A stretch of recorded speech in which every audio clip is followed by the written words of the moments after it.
Baik, masuk kepada pendahuluan, di mana pendahuluan ini berisikan judul dari artikel saya yang mana yaitu aktivitas fisik dengan penyakit jantung koroner di Indonesia.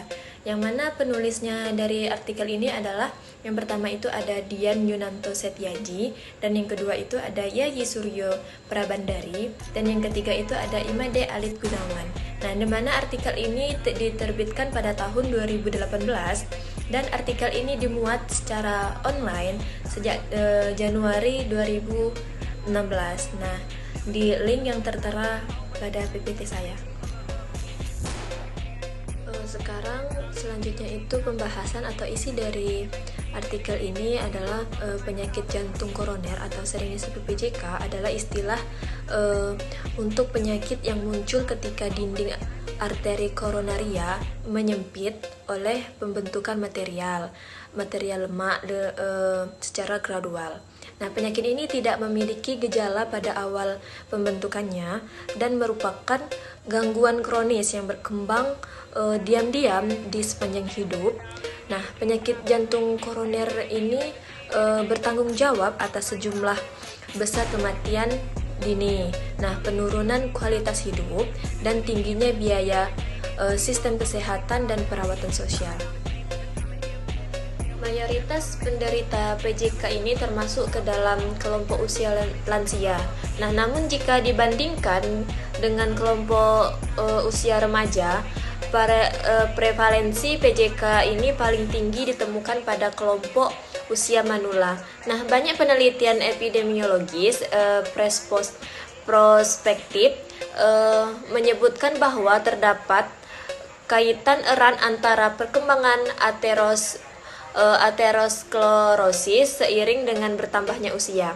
Nah, penelitian lain juga menunjukkan hasil serupa bahwa secara relatif orang berusia muda memiliki risiko absolut PJK yang lebih rendah dalam rentang usia 10 tahun meskipun memiliki banyak faktor risiko yang lainnya.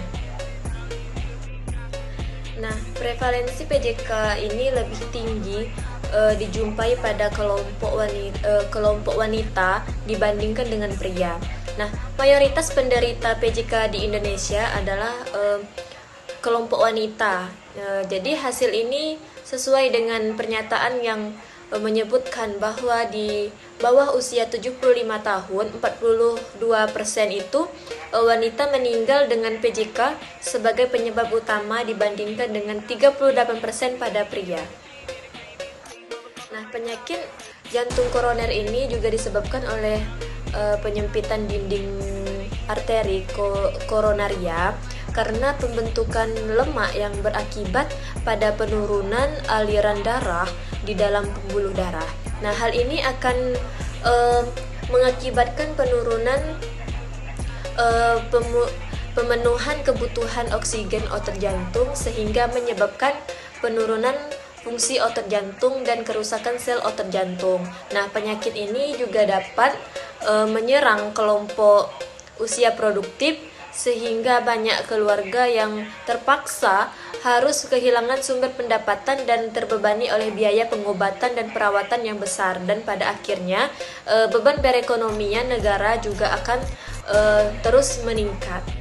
Nah, untuk cara pencegahan dari penyakit PJK ini kita dapat mencegahnya itu dengan perubahan gaya hidup kita seperti gaya hidup sehat dan faktor terhadap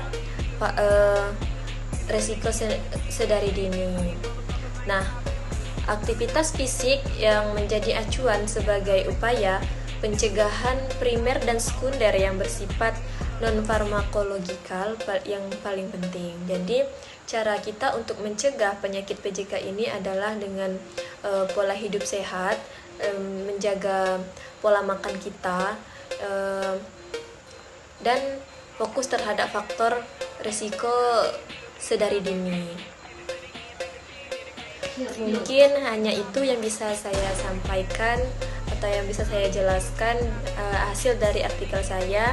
Saya akhiri, billahi taufik wal hidayah. Wassalamualaikum warahmatullahi wabarakatuh.